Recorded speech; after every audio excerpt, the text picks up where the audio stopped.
on va parler de comment diminuer son stress quand il est devenu vraiment trop présent dans notre journée, dans notre vie en général, et donc du coup, comment savoir se détendre. Je te donne des astuces pour améliorer ton quotidien par rapport au stress. La première va paraître évidente, mais c'est mieux dormir.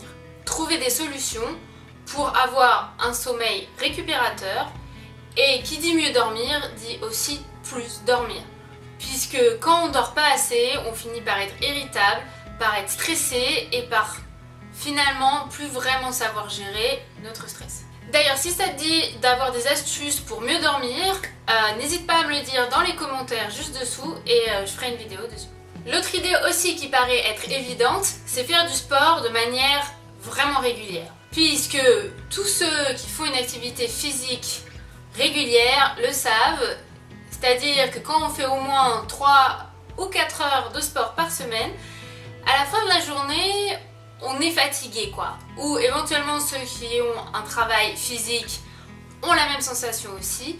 Qui dit le corps fatigué dit que de toute façon on va s'endormir vite et donc on cogitera moins. En parlant de cogiter, si tu veux avoir des idées sur comment moins cogiter, j'ai fait une vidéo que je te mets juste ici. Ma troisième idée, c'est organiser, planifier sa journée. Alors tu peux l'écrire sur un agenda, sur ton portable ou même sur le frigo. L'idée, c'est que tu enlèves l'inquiétude d'oublier quelque chose. Et donc ça te fera un stress en moins. Sachant qu'en plus, à la fin de la journée, tu auras la satisfaction de pouvoir voir j'ai fait ça, ça, ça, ça et ça. Oh, c'est chouette, je pensais pas pouvoir en faire autant. L'autre idée, c'est d'avoir des temps de silence. Des temps où on fait rien, il n'y a pas de télé, il n'y a pas de musique, on discute pas, on n'est pas sur le portable ni sur l'ordinateur. Des temps où on est seulement avec nous-mêmes. Du coup, on a le temps de s'écouter et de savoir ce qui nous fait vraiment du bien. Alors on est d'accord qu'on n'a pas l'habitude de faire ça, très rapidement on s'ennuie, on se demande ce qu'on est en train de faire et instinctivement on réfléchit à ce qu'on pourrait faire ensuite.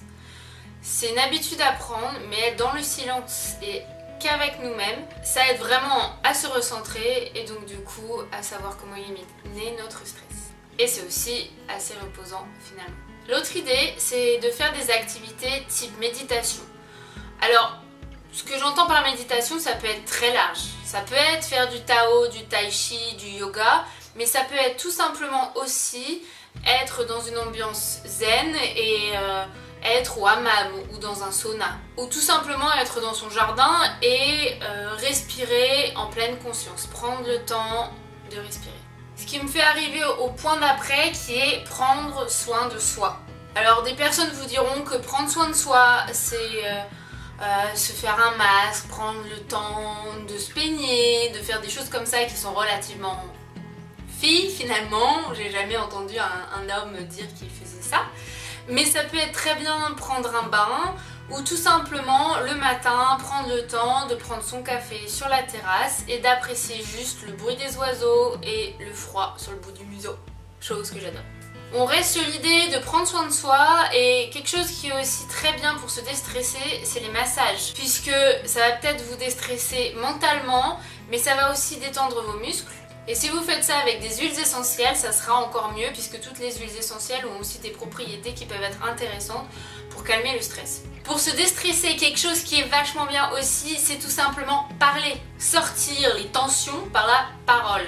Donc ça peut être très bien avec quelqu'un de proche, avec quelqu'un de votre famille ou votre meilleur ami. Souvent on n'a pas envie de partager nos tensions, on a le sentiment qu'on va être chiant, qu'on va les saouler, les gaver ou quoi que ce soit. Mais parfois on a l'impression qu'on a besoin d'avoir une réponse, que quelqu'un nous aide à trouver une solution. Mais rien que le fait de parler du problème, eh ben c'est comme si le problème s'envolait. Si finalement on lâchait prise et qu'on relativisait totalement le problème et que finalement ça n'en est plus vraiment un parce que peut-être que vous vous rendez compte qu'il n'est pas réglable, que la personne en face ne voudra pas de toute façon régler le conflit, donc ça vous permet de lâcher prise. Et juste le fait de parler et de lâcher dans l'air ce stress peut vous aider à finalement être moins stressé. L'autre point qui me paraît important, c'est l'alimentation. Alors, on va pas parler d'alimentation en tant que telle, mais le fait de bien manger. Parce qu'on va voir beaucoup de femmes en général, plus que d'hommes, qui vont finalement se venger sur la nourriture, ils vont pas bien et ils vont se dire bon ce soir vu que je vais pas bien, j'achète des pizzas à emporter, je prends celle qui me donne hyper envie et puis pourquoi pas prendre aussi une pizza sucrée. Du coup vous avalez 3000 calories en une soirée et donc c'était hyper cool, mais après vous vous sentez mal, vous vous jugez et finalement vous êtes rentré dans ce circuit, dans ce cycle de stress. Ah oui mais mince, maintenant il va falloir que je perde du poids mais j'ai pas le temps d'aller à la salle de sport ou d'aller faire une séance de badminton ou j'en sais rien. Et donc finalement vous êtes de nouveau dans votre cycle de stress. Donc bien manger ça aide à moins stresser.